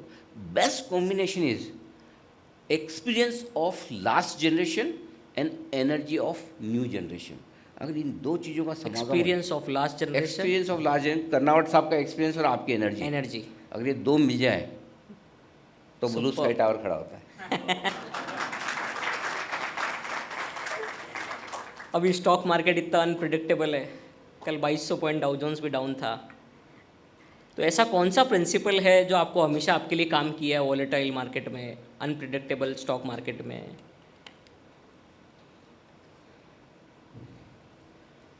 इतना अच्छा खाना खाया था मैंने अभी। मैं तो सोचा था सोमवार की सुबह ही देखूंगा कि डाउ कितना गिरा है ना, याद दिला दिया 2200 गिरा है। एक ही प्रिंसिपल है अपना जो हमेशा काम आता है, क्या? जो अभी मैंने बोला, इंसान हो या निफ्टी, अंत में जाना ऊपर ही है। इंसान होने के नाते आपको सिर्फ एक काम करना है, वेल्थ के बजाय फोकस हेल्थ पर करिए। राइट। अगर आप हेल्दी हैं और आप लंबे समय तक चलेंगे, जिंदा रहेंगे, आपको सिर्फ एक काम करना है, ये इंश्योर करना है कि जब तक निफ्टी ऊपर न जाए उससे पहले आपको ऊपर नहीं जाना। मतलब पहले निफ्टी जाएगा फिर मैं जाऊंगा। टारगेट बना लीजिए निफ्टी का कि भाई मैं अपनी लाइफ में 1 लाख निफ्टी देखना चाहता हूँ। उम्र के हिसाब से सब टारगेट जो बना। आपकी मर्जी बनाओ, आपको कितना जीना है आप डिसाइड करो। 1 लाख तक की निफ्टी नहीं होगी तब तक ऊपर नहीं जाऊँगा, और तब तक मैं हेल्थ का ध्यान रखूँगा। आप अपनी हेल्थ का ध्यान रखिए। ये मार्केट इतना खूबसूरत है, इतना खूबसूरत है, आपको वेल्थ अपने आप बना के देगा। जो इस मार्केट में जितना लंबा चलेगा उसकी उतनी ज़्यादा वेल्थ बनेगी। तो इसमें यंग लोगों को कैसे, क्या रोड मैप अपनाना चाहिए मार्केट के अंदर? कुछ नहीं, सिंपल सी चीज़ है। जिनको इन्वेस्ट फर्स्ट टाइम कर रहे हैं, पता नहीं है क्या करना। फर्स्ट टाइम वालों को एक ही जो उनकी लैंग्वेज में समझ में आता है वो करना चाहिए। किस? हाँ, ये क्या हुआ? KISS।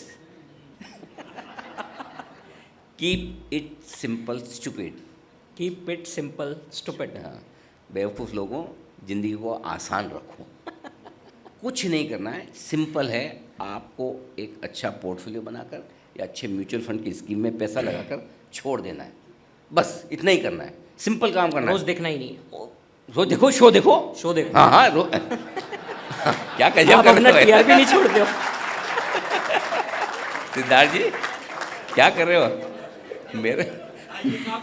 हाँ, शो देखो, सौदा मत करो। सौदा करना रोज जरूरी नहीं है, शो देखो, एंजॉय करो लाइफ। रोज रोज ट्रेड करना जरूरी नहीं है। पैसा बनाने का एक ही तरीका है, बहुत सारा, बहुत लंबा तरीका है, बहुत बोरिंग तरीका है। जितना बोरिंग तरीके से आप इन्वेस्ट करोगे उतना ज़्यादा पैसा बनेगा। जितने लंबे समय के लिए इन्वेस्ट करोगे उतना ज़्यादा पैसा बनेगा। राइट। और जितनी किक चाहिए लाइफ में, अभी लिया 2 घंटे में क्या, आज की एक्सपायरी के लिए क्या करना है, सुबह लेके शाम को कौन सा बेचना है, इससे बहुत भयभीत हो जाते हैं। होना ही चाहिए। मज़ा आता है ना, लेकिन मज़ा कितना आता है? मजा उसमें ही आता आता है ना। है। ले बेच, ले आता है ले मजा। बेच। सिद्धार्थ जी, और किस किस चीज़ में मज़ा आता है लाइफ में? इसमें बहुत। मेरे अंदर का एंकर जाग गया अभी। और किस चीज़ में मज़ा आता है? बाहर होटल के खाने में, खाने में फैमिली के साथ विदेश यात्रा घूमने में, बहुत पिक्चर देखने में। बहुत। मुझे एक चीज़ बताइए, ज़िंदगी में कौन सा ऐसा मज़ा है जिसके पैसे नहीं लगते? मुफ्त में मज़ा लोगे मार्केट में भी। मार्केट में भी मज़े मज़े के लिए ट्रेडिंग करनी तो पैसे लगेंगे। राकेश भाई हमेशा बोलते थे, ले बेच, जब तक मैं नहीं करूं मेरा दिन नहीं निकलता। हाँ, वो राकेश ही थे, अफोर्ड कर सकते थे। उनके सरनेम भी तो अलग थे ना, अपने सिंह भी उनका झुंझुन वाला है। तो इसलिए क्या है कि ये देखो, मज़े वाली चीज़ अपनी जगह है, लेकिन अल्टीमेटली पैसा बनाने का तरीका बहुत बोरिंग है। जितने बोरिंग तरीके से आप इन्वेस्ट करेंगे उतना ज़्यादा पैसा बनेगा, उतना बड़ा बनेगा। आप कर्नावट साहब को पूछिए, अभी फिजिकल शेयर सर्टिफिकेट पड़े हैं सर आपके पास? लगे, देख लो। पापा ने तो लगा दिए। एक चीज़ मैं आपको पूछता हूँ, सबसे ज़्यादा पैसे आपके किसी एक शेयर में बने होंगे, कोई 10, 20, 50, 100, 200 गुना हुआ होगा, तो सिर्फ इसलिए हुआ होगा कि किसी न किसी रीजन से वो बिक नहीं पाया। राइट, वो सबके साथ हुआ होगा, है ना, किसी न किसी रीजन से बिक नहीं पाया। करेक्ट। अगर वो बिक पाता तो बिक जाता। तो इसलिए कई बार होता है कि आपको पैसे, इसलिए शांति से बैठिए, बहुत आसानी से बनते हैं पैसे, कोई मुश्किल काम नहीं है। लेकिन रोज़ बनाने की कोशिश करेंगे तो बहुत मुश्किल काम है कि पैसे बने। मैं आपको फिर से कहता हूँ, एक लाइन बहुत ध्यान से सुनिएगा। स्टॉक मार्केट बहुत ज़्यादा, बहुत जल्दी और बहुत आसानी से ढेर सारा पैसा बनाने का सबसे मुश्किल रास्ता है। अब बाद में आप आराम से गौर कर सुनिए, 3-4 बार आप इसको सुनोगे ना, तब समझ में आएगा कि मैंने क्या कहा था। तो इसलिए चीज़ें इतनी आसान नहीं जितनी लगती है मार्केट में, और जो इस चीज़ों को आसान रखता है वो बड़ा पैसा बनाता है। मार्केट्स में आपके पैशन का तो कोई जवाब ही नहीं है, लेकिन अगर आप कभी मार्केट्स के बारे में नहीं सोच रहे तो क्या करते, क्या करना पसंद करते हैं मार्केट्स के बारे में जब नहीं सोच रहे? मार्केट के बारे में नहीं होता तो एक तो मेरे ट्रैवल बहुत होता है, social functions, events, conferences. Right. मुझे देश भर में, देश दुनिया में, विदेशों में जाना, लोगों से मिलना, इन्वेस्टर से मिलना, कॉन्फ्रेंस करना, बातें करना, उनका पर्सपेक्टिव लेना अच्छा लगता है। ये तो खैर प्रोफेशनल हुआ। पर्सनली आप मुझे बोलोगे तो मतलब जिस दिन मैं समय से ऑफिस से घर आ जाऊँ, टाइम से मेरा दिन ख़त्म करूँ, तो मेरी आइडियल इवनिंग शाम को 1-1.5 घंटा बढ़िया पसीना बहा के yoga. I am a yoga person. No gym, no running, no walking, नहीं, ये सब कुछ नहीं, सिर्फ योगा। और अगर 1 घंटा 1.5 घंटा, सारी क्रिया के साथ? हाँ, सब एकदम फर्स्ट क्लास, बढ़िया, सूर्य नमस्कार से लेकर सारे आसन वासन जितने करें वो सब बढ़िया, आधा 1 बाल्टी पसीना निकल जाए वैसा, ठीक है। वो स्ट्रेस बस्टर है सबसे बड़ा। राइट। और उसके बाद कोई एक अच्छा दोस्त आसपास में या बिल्डिंग में मिल जाए, जिसके साथ गपशप, पान की दुकान पर जाके एक बढ़िया सादा पान खा के आए। ये मेरा स्ट्रेस बस्टर है आराम से, मतलब ये मेरी आइडियल इवनिंग है अगर मैं और कुछ नहीं कर रहा था। बट ये मौके कम मिलते हैं आजकल, महीने में मुश्किल से, मतलब योगा तो फिर भी कर लेता हूँ, कम होने लगा है थोड़ा, पहले से समय कम मिलता है। बट अदरवाइज़ और या फिर फैमिली के साथ, दोस्तों के साथ कभी 3-4 दिनों का लंबा वीकेंड हो गया, राइट, ऐसा हो गया तो घूमने फिरने निकल जाते हैं। घूमना फिरना मज़ा आता है, फैमिली के साथ मिलना बहुत पसंद है। मैं आज भी मतलब मेरे 20-25-30 साल पुराने दोस्त लोग होंगे। अच्छा। तो उनके school friends, college friends, CA friends, पुराने ऑर्गेनाइजेशन के सारे टच में, और सबके आना जाना बराबर होता है। सोशलाइजेशन कभी कभी मुझे लगता है एक्सेस सोशलाइजेशन भी है मेरा। अच्छा, एक्सेस, हाँ, थोड़ा कम करना चाहिए लेकिन हो नहीं पाता। अब 55 साल में क्या बदलेंगे? आपका नेचर इतना प्यारा है अब नहीं बदल सकते, अब तो उम्र बदलने की निकल गई है हमारी। बदले जाते तब तक बदल जाते। आपने जैसे अभी बोला था कि बहुत सारे बिजनेस लीडर्स और इन्वेस्टर्स को आप मिलते हो, टीवी पे बुलाते भी हो, कोई एक ऐसी बिजनेस लीडर या किसी की इन्वेस्टर की एडवाइस जो आपको बहुत हेल्प करी हो या आपको अच्छा लगा हो कि यार ये एडवाइस बहुत ही अच्छी है? बहुत सारे हैं अच्छे लोग जिन्होंने बहुत अच्छी अच्छी चीज़ें, लेकिन मैं एक प्रिंसिपल पे चलता हूँ, जो एडवाइस मैं ये सोचता हूँ कि आपका कस्टमर कौन है। आपके केस में आपके क्लाइंट, इन्वेस्टर्स आपके कस्टमर होंगे। मेरे केस में मेरे कस्टमर्स मेरे व्यूअर्स हैं। राइट। अगर ज़िंदगी में आपको प्रोग्रेस करनी है, आपको ग्रोथ करनी है, आपको आगे बढ़ना है और आपको लगे कि मेरा भला होना चाहिए, उसकी एक ही कंडीशन है, आप अपने कस्टमर का भला सोचो और उसका भला करो। Well said. उसका भला होगा तो आपका अपने आप हो जाएगा। एब्सोल्युटली। जिस दिन मैंने ये सोचना शुरू किया कि अनिल सिंघवी का भला कैसे हो, उस दिन न मैं अपना भला कर पाऊँगा, न अपने कस्टमर्स का, अपने व्यूअर्स का कर पाऊँगा। तो अगर मैं ये सोचता हूँ कि मेरे व्यूअर्स को क्या चाहिए, उनको किस तरह से मैं मदद कर सकता हूँ, क्या करने से उनका अच्छा होगा, मेरा अपने आप होगा। मैं आपको एक बहुत सिंपल सा फॉर्मूला बताता हूँ। जब मैं तो टीवी के बैकग्राउंड से नहीं था, ज़िंदगी में कभी मैंने 2005 से पहले स्टूडियो, टीवी ये सब कुछ देखा नहीं था। राइट। मैं गया तो मुझे पता चला कि टीवी का खेल तो पूरा टीआरपी का है। राइट। कितनी रेटिंग्स आती है, कितने लोग देखते हैं, फोकस टीआरपी लानी है, टीआरपी। मैंने ये सोचा कि क्यों लानी है टीआरपी। टीआरपी लाने के 2 कारण होते हैं। एक आपका रेवेन्यू, पैसा आता है उससे, नेचुरल आपके, राइट। और दूसरा आपका क्रेडिबिलिटी बनता है, चैनल का औकात बनती है जिसको कहते हैं। मैंने एक चीज़ सोची, जब मैं, क्योंकि मेरा बैकग्राउंड नहीं था, आज मैं एक चीज़ ये भी एक्सेप्ट करना चाहता हूँ कि बहुत सारी चीज़ें जो मैं टीवी पे कर पाया अलग तरीके से, उसका सबसे बड़ा कारण ये था कि मैंने कभी मीडिया, जर्नलिज्म, मास कम्युनिकेशन की पढ़ाई की नहीं। राइट। अब पढ़ी नहीं की तो आते ही नहीं कुछ। राइट। जब आता नहीं है तो आप अपने हिसाब से करोगे, और जब मैं अपने हिसाब से करता था तो मेरा एक ही हिसाब रहता था कि मैं टीवी के इस पार नहीं बैठा हूँ, मैं उस पार बैठा हूँ। राइट। अगर एज ए व्यूअर मैं टीवी देख रहा हूँ तो मुझे क्या देखना है। फॉर एग्जाम्पल, आपको पता होगा, आज से 5 साल पहले आप जब भी सुबह टीवी खोलते हैं, सबसे पहली चीज़ क्या देखते हैं टीवी खोलते हैं? एसजीएक्स निफ्टी क्या चल रहा है। राइट। करेक्ट, सबको एसजीएक्स निफ्टी देखना था।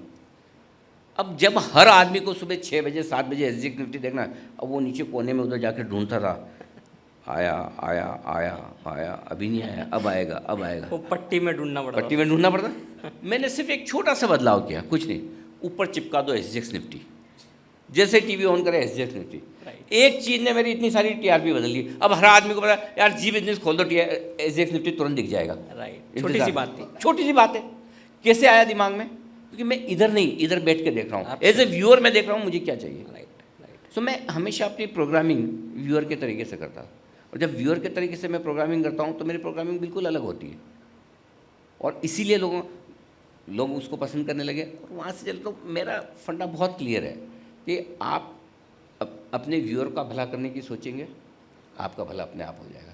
अपना भला करने की सोचेंगे, अपना भी बिगड़ेगा। और इसीलिए मैं बोलता हूँ कि जब एक अच्छा टीवी करना है आपको, या आपका फोकस कहाँ होना चाहिए? आपका फोकस होना चाहिए कंटेंट पे, क्वालिटी ऑफ एडवाइस पे, राइट, एनालिसिस पे। ये अगर आपने कंटेंट ठीक कर दिया, कंटेंट अच्छा बनाने की प्रोसेस में, ये प्रोडक्ट बनाने की प्रोसेस में आपको 2 बाई प्रोडक्ट मिलते हैं, एक TRP और दूसरा रेवेन्यू। हमारी प्रॉब्लम क्या है, हम बाई प्रोडक्ट पर फोकस करते हैं, प्रोडक्ट को भूल जाते हैं। अगर प्रोडक्ट कंटेंट है, माल मसाला है, वो अगर ठीक कर दिया तो TRP भी आएगी, रेवेन्यू भी आएगा।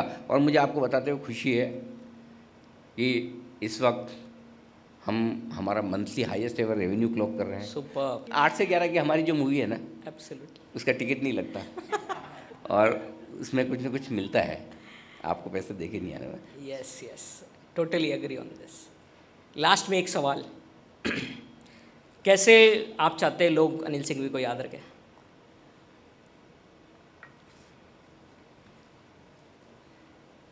क्या ज़रूरी है कि लोग मुझे याद रखें, और क्यों ज़रूरी है? ये एक्सपेक्टेशन ही क्यों रखना है? वैसे आप ज़िंदगी में कितने कामयाब हैं ये आज आपको पता नहीं चल रहा है। आपके जाने के बाद पीछे कितने आते हैं आपको छोड़ने के लिए, वो बताता है, वो आपकी कामयाबी है। एब्सोल्युटली। तो मैं सिर्फ, अगर किसी को याद रखना ही है तो मैं सिर्फ ये चाहता हूँ कि लोग ऐसे याद रखें कि जेन्युइनली एक ऐसा बंदा आया था जिसने हिंदी बोलने समझने वालों को, छोटी जगह में रहने वालों को एक पहचान देने की कोशिश की, उनको एक फाइनेंशियल अपलिफ्टमेंट करने की कोशिश की। राइट कि stock market, wealth creation, right, कुछ ही लोगों का, बड़े शहरों को वाले लोगों का, इंग्लिश बोलने समझने वाले लोगों का ठेका नहीं है। Right, very well said. हर एक आम हिंदुस्तानी हिंदुस्तान में से, हिंदुस्तान की इकोनॉमी से, इनकी कंपनियों से, इनके बाज़ार से अपनी वेल्थ बना सकता है, और इनकी समझ में भी कोई कमी नहीं है। आज तक ईमानदारी से इन लोगों को किसी ने समझाने की कोशिश ही नहीं की। दरवाजे बंद करके रखे। आपने एक टर्म यूज़ किया था इन लोगों के लिए, इस देश की तीसरी महाशक्ति। तीसरी महाशक्ति नहीं, ये पहली महाशक्ति है अब। और आज आप देख रहे हैं जिस तरह से FIs बेच के गए हैं। अगर हमारा मार्केट अब भी इतना टिका रहा तो सिर्फ इस तीसरी महाशक्ति के दम पर जो बाज़ार को संभाले हुए, ये बहुत बड़ा बदलाव है। अगर आप मुझे मेरे इतने सालों के करियर में एक किसी चीज़ की क्रेडिट देना चाहे, जो मैं लेना चाहूँगा, तो ये कि हमने रिटेल इन्वेस्टर्स को इतना मजबूत बनाया है कि वो डरते नहीं हैं आज, किसी से दबते नहीं हैं। यस यस, आ जाए FIs, यस यस, फिर कह रहा हूँ कहाँ जाएंगे, यहीं आएंगे। और एक ज़माना वो आएगा, आप और हम सिद्धार्थ जी हमारी उम्र में देखेंगे, एक समय वो भी आएगा जब हमारा हिंदुस्तान का इन्वेस्टर इतना मजबूत हो जाएगा कि हिंदुस्तान के बाहर जाकर कई सारे देशों में हमारे इन्वेस्टर्स, हमारे फंड पैसा लगाएंगे, और वहाँ के मार्केट के एंकर अनिल सिंघवी जैसे ये कहेंगे, आज हिंदुस्तान की FI हमारे बाज़ारों में आइए, हमारे बाज़ार आज 3% ऊपर है। क्या बात है, क्या बात है, ये भी हम देखेंगे, क्या बात है। ये हमारी ताकत बनेगी। तो दौर आएगा रिटेल इन्वेस्टर्स का, समय नहीं आएगा, दौर आएगा। FIs का समय हमारा दौर है। बहुत ही बेहतरीन सेशन रहा। थैंक यू आई होप बहुत बहुत आपका धन्यवाद, बॉम्बे से आप आए, सैटरडे संडे हमारे साथ समय निकाला। भगवान आपको खूब सक्सेस दे। ऐसे ही आप सिंपल सोबर बने रहिए, मेरी एडवाइस नहीं है, बट भगवान आपको इतना सामर्थ्य दे कि आप सिंपल सोबर बने रहें। हमेशा मैं सिद्धार्थ जी ईश्वर को एक चीज़ के लिए धन्यवाद देता हूँ और आज भी आपके मंच से देना चाहता हूँ। जितनी मेरी अकल है, जितनी मेरी समझ है, टैलेंट है, काबिलियत है, ईश्वर ने उससे ज़्यादा पैसा और उससे कहीं ज़्यादा इज्जत दी है। और बढ़े उसकी इच्छा है, ना बढ़े इतनी रहेगी तो भी ज़िंदगी अपनी आराम से निकल जाएगी। कोई और चीज़ की ऐसी इच्छा नहीं और बची। बढ़े, बस ग्रेटिट्यूड है जो कुछ मिला उसके लिए। हमारे परिवार का, पेरेंट्स का, मेरे फादर इन लॉ साहब भी यहाँ हैं। ब्यावर से विशेष लगाव इसलिए भी है, आपके फादर इन लॉ साहब आज स्पेशल अनिल जी का सेशन अटेंड करने के लिए बता रहे। तो मैं सभी जोर तालियों से स्वागत करें उनका। मैं ब्यावर का ही ब्याह हुआ वर हूँ और इसलिए थोड़ा विशेष लगाव। तो आपने जब आमंत्रित किया तो मैंने कहा यार ससुराल जाने का इससे बढ़िया मौका क्या मिलेगा। आपका बड़प्पन था, आपने एक ही बार में स्ट्रेट अवे हाँ भर दिया। थैंक यू सो मच, धन्यवाद। Ladies and gentleman, signing off from Dalal street studio eight blue sky, छोटा सा शहर ब्यावर में। धन्यवाद सबका। Okay, so now we are starting the Q&A round. तो अगर आपके कोई भी सवाल जवाब हैं, please raise your hand if you have any question. Good evening sir. Sir जैसा कि आपने कहा कि अभी एक्सपोनेंशियल ग्रोथ का मार्केट में पहले जैसा हुआ करता था 1990s में, 2000 में, जब ये 2008 में जब फाइनेंशियल लॉसेज आए थे, तो उस समय जिन्होंने पैसा इन्वेस्ट करा आज उनको बहुत ज़्यादा एक्सपोनेंशियल रिटर्न देखने को मिल रहे हैं। तो अब आपने कहा कि आगे फ्यूचर जो इंडिया का जो फ्यूचर है वो एक्सपोनेंशियल इतना नहीं मिलेगा बट क्वांटिटी में बहुत मार्केट बढ़ेगा। तो उसके रिगार्डिंग सर एक इन्वेस्टर को किस तरीके से देखना चाहिए आगे का? आप कितना इन्वेस्ट कर सकते हैं? मैं बोलता हूँ इकोनॉमी 4 ट्रिलियन बढ़े या 400 ट्रिलियन बढ़े, आप तो उतने इन्वेस्ट कर सकते हैं जितने पैसे आपके पास है, राइट? पॉइंट ये है कि बहुत बड़ी वेल्थ अवेलेबल है बनने के लिए, लेकिन अब उस बड़ी वेल्थ में बनाने के लिए वो बहुत सारे इन्वेस्टर्स हो गए, 18 करोड़ हो गए। उस समय 80 लाख भी नहीं होते थे, करेक्ट? सो आपको सिंपल ये करना है, आपको इन्वेस्टेड रहना है, रिटर्न अपने आप बनेंगे। अब भी ऐसी कंपनियां मिलेंगी आपको जो 5 साल में 10 गुना हो सकती है, अब भी ऐसी कंपनियां मिलेगी जो जीरो हो जाएगी, बंद हो जाएंगी।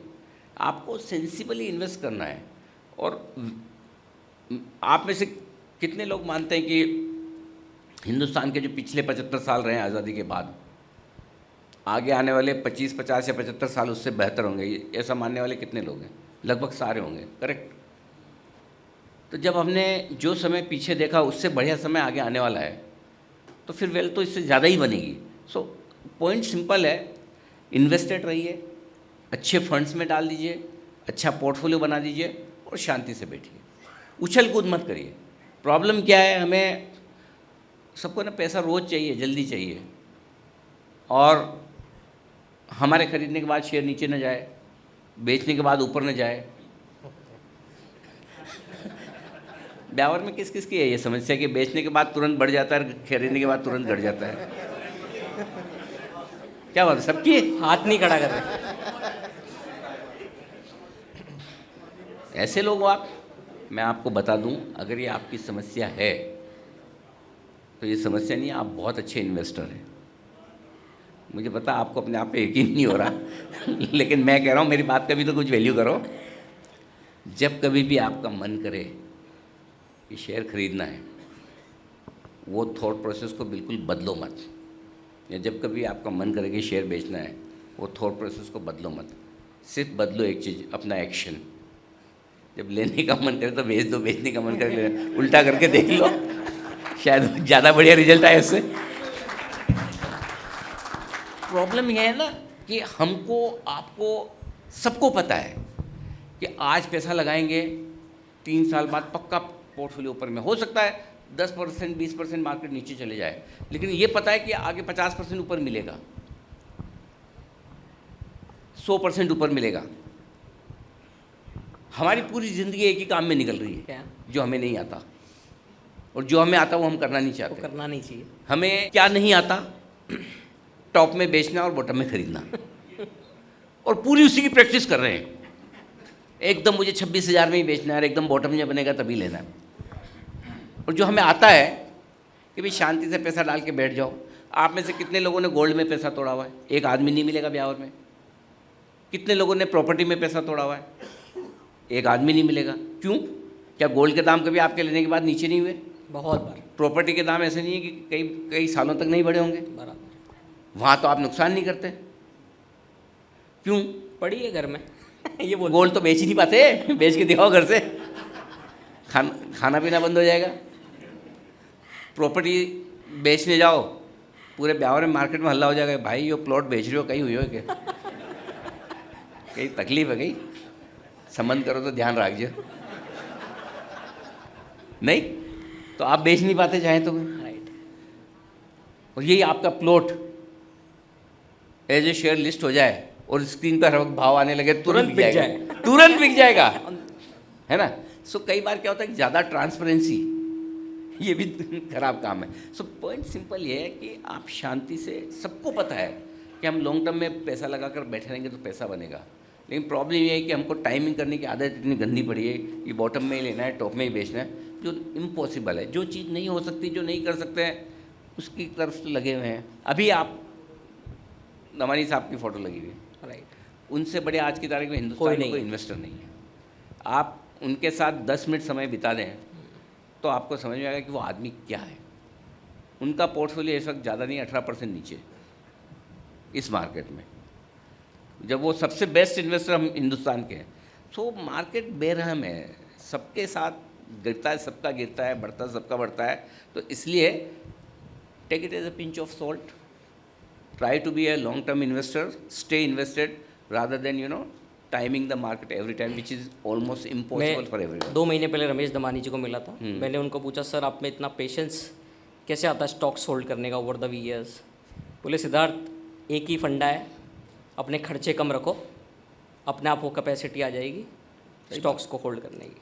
बिल्कुल ठीक बात। Good evening sir. Good evening. Sir, volatile times में इन्वेस्टर्स को पैनिक सेलिंग अवॉइड करने के लिए क्या रोड मैप फॉलो करना चाहिए? रोज़ सुबह 8 से 11 जी बिजनेस देखना चाहिए मेरा share. On a serious note, बहुत आसान तरीका है, स्विच ऑफ हो जाओ। जो चीज़ आपको परेशान कर रहे हैं लाइफ में, उससे स्विच ऑफ हो जाओ थोड़े टाइम के लिए। थोड़े दिन भाव नहीं देखूंगी, ब्रोकर को फ़ोन नहीं करूंगी, ऐप ओपन नहीं करूंगी, डिलीट ही कर दो, कोई बात नहीं।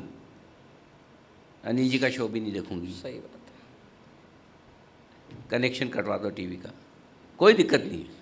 ये दौर भी निकल जाएगा। 3 महीने 6 महीने बाद जब आप किसी को सुन लो, यार मार्केट तो बहुत चाल रही हो, भाग रही हो आजकल, तब आके पूछा भाई ठीक हो गया क्या, तब कर लो। क्या है कि कुछ चीज़ों का इलाज सिर्फ समय के पास है, आपके हमारे हाथ में है नहीं। तो जिस चीज़ से डर लगे, मतलब आप कई बार बोलते हो ना कि अपने अंधेरे से डर लगता है, तो आप नहीं जाते हो ना उस रूम में, या लाइट लगा के जाओगे, किसी को साथ में लेके जाओगे। कहीं बोलेगे इस कॉलोनी से रात को मत निकलना, इधर सब वैसा है। तो आपको जिस चीज़ से डर लगता है उसको अवॉइड करो। अगर आपको बार बार मार्केट देख के वोलेटिलिटी से डर लगता है, और अगर आपको फैसिनेशन है, अरे यार मज़ा आ गया, अभी तो 200 नीचे था, अभी 100 ऊपर हो गया, इट्स फन, तो एंजॉय करो, रोज़ देखो। और डर लगता है, ब्लड प्रेशर बढ़ता है, तो मत देखो। सॉल्यूशन आपका है, आपके अंदर है, बाहर मत ढूंढो। बिल्कुल सिंपल। कभी कभी ऐसी सिचुएशन बहुत इन्वेस्टर्स को आएगी, बहुत लोग मुझे बोलते हैं रोज़ गिर रहा है, मैंने कहा रोज़ देखते क्यों हो? रोज़ देखते हो इसलिए रोज़ गिर रहा है। जिस दिन देखना बंद करोगे आपको लगेगा ही नहीं गिर रहा है। 6 महीने बाद देख लेना, 1 साल। प्रॉब्लम क्या होता है, मैं आपको एक ऑनेस्टली बता रहा हूँ सिद्धार्थ जी, आपके प्रोफेशन में काम है। जब आप किसी को बोलते 3 साल के लिए पैसा लगाना, हाँ सिद्धार्थ मैं तो बेचूँ ही को नहीं, मार दो आल पड़िया तक। और 3 महीने बाद जब 30% नीचे, नहीं, वो 3 साल की प्रोसेस कैसे लेके आता है? कोई बात नहीं, मैंने आज 100 में लिया, 3 साल बाद 200 होगा, मेरे को चलेगा। लेकिन उससे पहले अगर 70 हो गया, 60 हो गया, तो खाया पिया निकल जाता है। यार वो तो सोचा ही नहीं था कि 60 भी हो सकता है। अब वो 300 होना है, होगा 3 साल 5 साल में, नहीं उसके पहले 60 हो जाता है, तब आपका पेशेंस हिल जाता है।